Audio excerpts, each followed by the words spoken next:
Bueno, regresamos con este su programa Dialogando con las Comunidades.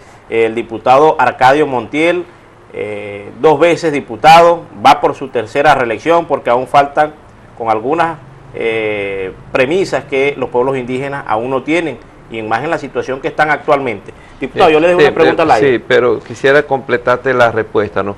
Porque hay varias leyes, que hay una que es la Jurisdicción Especial de Coordinación Indígena. Esa ley está escrita, el legajo jurídico está hecho.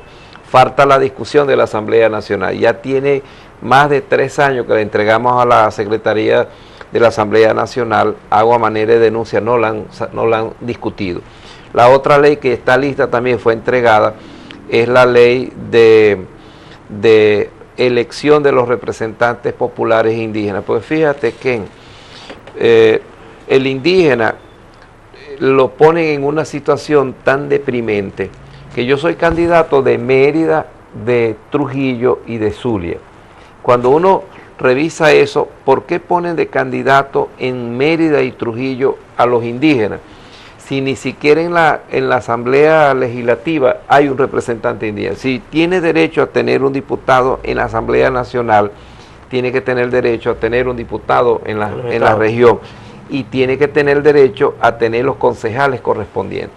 Y entonces, el que elige al indígena no es el indígena, es la totalidad. Es ahí donde los partidos se agarran las parcelas sociales, tienen ingeniero, una parcela de ingeniero, abogado, una parcela de abogado, trabajadores, y van sumando parcelas y le van quitando el poder a la comunidad. Yo creo que la ley que hemos hecho sobre la elección de los indígenas, que no tenemos acuerdo la gente del gobierno del chavismo con nosotros, yo digo que los electores, los indígenas, deberían ser los indígenas. Por supuesto. Y no la totalidad. La población general. Y no la totalidad, porque para ser diputado indígena es más difícil que ser gobernador, porque el gobernador va a un solo estado y su circuito es un estado, mientras que el indígena tiene que ir a 3 estados en el caso de Occidente, en el caso de Oriente a 5 y en el caso del Sur a 2. Pero estamos hablando de Apure y Amazonas, que para ir de un lugar a otro se tardan 15, 20 horas, porque tiene que ir trepando y tiene que ir pasando aguas, o tiene que ir en avión no puede ir todo el mundo. Entonces, de manera que el ser diputado indígena es verdaderamente una odisea, y normalmente los candidatos indígenas no tienen los recursos para estar en la competencia. Entonces, ¿qué pasa con esto? Que los partidos políticos se apoderan de las organizaciones indígenas. En el caso de la MUC, que yo debí ser su candidato, porque yo soy un paladín de la unidad democrática del país, no de los partidos, de la democracia del país, del futuro, donde no acepto que los símbolos, los íconos, los valores de la República sean usados, como decir Bolívar. No, Bolívar es revolucionario, es chavista. Eso no es verdad. Bolívar le pertenece a la memoria histórica de la nación, y es un símbolo que debe ser prohibido usarlo como instrumento electoral. Entonces, pero con eso podemos hablar de muchas cosas. Yo creo que el indígena no debería ser objeto. Cuando uno ve este tarjetón, me permite señalarlo. Claro, cómo no, este es el tarjetón de este circuito, ¿no? Entonces, aquí el caso de mi amigo Daniel García, sí, yo lo estoy apoyando, porque yo creo que es una persona honesta, sana, trabajador, preocupado por las comunidades. Entonces, él va en un grupo de 10 partidos, 11 con Tahuala, pero votar por Tahuala no significa votar por Daniel. Tienen que buscar el nombre de él en el PMI o en uno de los partidos que lo están apoyando. Pero al votar por uno de esos partidos no está votando por el indígena. El indígena es discriminado hasta en la tarjeta electoral. Cuando uno ve y compara con las tarjetas de arriba, uno ve que no son iguales. Todas tienen un color más o menos del mismo, no le permite. Sin embargo, nosotros estamos debajo de la tarjeta de la mesa de la unidad, y la tarjeta de nosotros se llama Tahuara. Entonces, la gente tiene que tener libertad para votar. No puedo yo decirle, vote por mí, yo soy el mejor que los otros. No, yo creo que eso. Pero la gente tiene derecho de conocer sus candidatos, de elegirlos con nombre y apellido. Los indígenas son varios.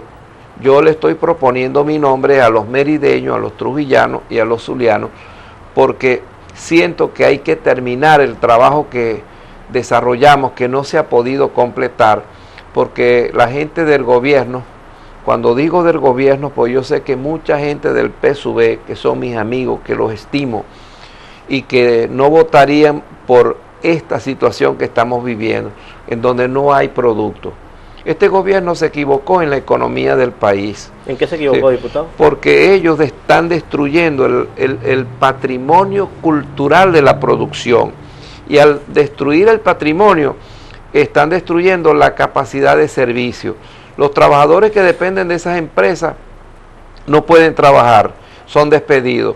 Y en lugar de fortalecer el criterio productivo y obligar a las empresas que tengan servicio social a que comparta los beneficios, a que genere felicidad social con los ingresos que genere y que ellos puedan prosperar. En lugar de hacer eso, están destruyendo. Por ejemplo, yo no conozco a Lorenzo Mendoza, lo que conozco es la harina pan, las cosas que ellos producen y que las disfruto además. Entonces, yo no entiendo cómo un gobierno presenta una conversación telefónica que es absolutamente privada. Entonces, me parece un acto delictivo del gobierno, que intervenga un teléfono para usarlo para malponer a los ciudadanos en conversaciones privadas. Me imagino un hombre conversando con su esposa o su mujer en la cama y que lo estén grabando. Entonces es una verdadera condición deleznable, despreciable, y más si lo hace el gobierno. Entonces presenta como prueba para dañar la imagen de los ciudadanos, más allá de si uno goza o no goza de los sentimientos de identidad, pero eso lo hacen con el uno, con el otro. Entonces no hay privacidad. Entonces un gobierno que actúa como si fueran malandros, que no tienen el coraje de hacer cumplir la ley, sino que utilizan estos subterfugios para sacar del juego a sus adversarios políticos, que son adversarios, no son enemigos. Todos trabajamos por la democracia, por la construcción del país. Ahora, y por lo que queremos que el país cobije a todos los venezolanos con las mismas condiciones de igualdad. Pero fíjese algo, ¿no? Para el chavismo, para la revolución, ellos dicen que ellos le han dado, en este caso, a los indígenas que tenían por muchos años esclavizados, hasta le han entregado fincas productivas, las han comprado y se las han dado, y ellos dicen que están productivas. ¿Eso es cierto? Usted como representante indígena del país... Qué bueno que me hiciera esa pregunta, pues pocas personas me la hacen. Estoy acostumbrado al bombardeo de preguntas, ¿no? Pero fíjate, cuando me río porque hay una ley que se llama Ley de Hábitat y Territorio Indígena, que obliga al gobierno a entregarle las tierras hábitat a los pueblos indígenas. No es un regalo del gobierno, es un derecho que tienen los indígenas. El hábitat de los guajiros está atravesado por frontera.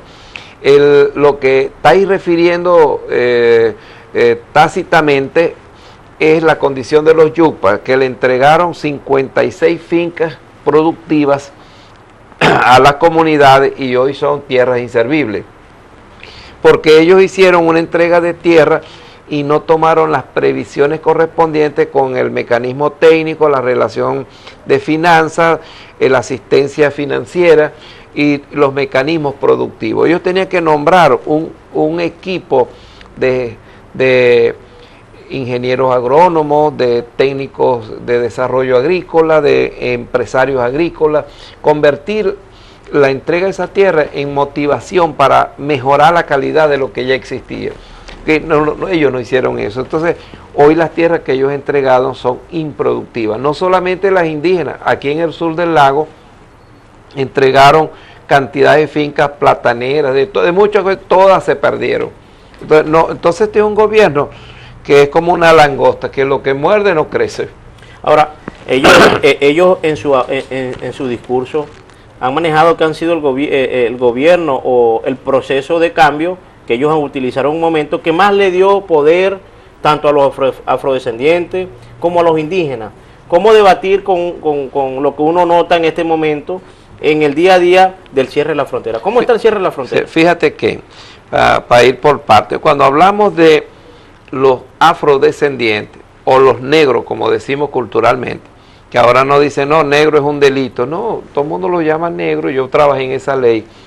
Y no es despectivo ni dantesco tampoco, es una manera a veces hasta de fraternidad. Entonces, se hizo esa ley para impactar positivamente la relación de integración del tronco afrodescendiente con el resto de la población, incluye los indígenas y los no indígenas. Aquí en el sur del lago tenemos la zona del Batey y la zona de Bobure, donde la población es descendiente de africanos esclavizados. Entonces nosotros estuvimos ahí, pero cuando se hace la ley y que debe ponerse en práctica, la operatividad no funciona, porque el gobierno no desembolsa los mecanismos que hay que hacer para reivindicar, porque el racismo en Venezuela es fuerte. ¿Sí? Es fuerte, entonces, pero es un racismo que se mezcla entre la mofa, la crueldad, el día a día, lo rutinario, lo cotidiano. Entonces, no se nota porque forma parte del colectivo cultural, pero cuando lo analizas en detalle, hay un racismo muy fuerte. Entonces, yo pienso de que esa ley, como las leyes indígenas que han sido impactadas, esa ley de jurisdicción y coordinación especial obliga que tiene que haber tribunales indígenas y que tenga el mismo peso de una decisión de un juez, pero ejercido por los indígenas, porque es constitucional. En los que son abogados saben que existe una cosa que llaman el monismo jurídico. ¿Qué es eso?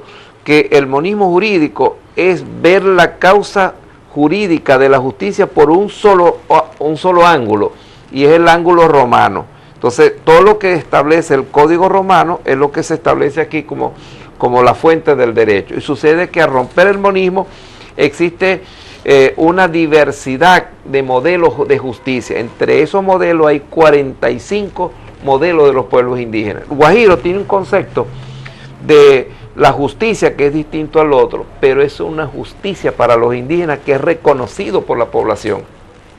Y la Constitución dice en su artículo 260 que eso debe ser organizado técnicamente. ¿Qué pasa?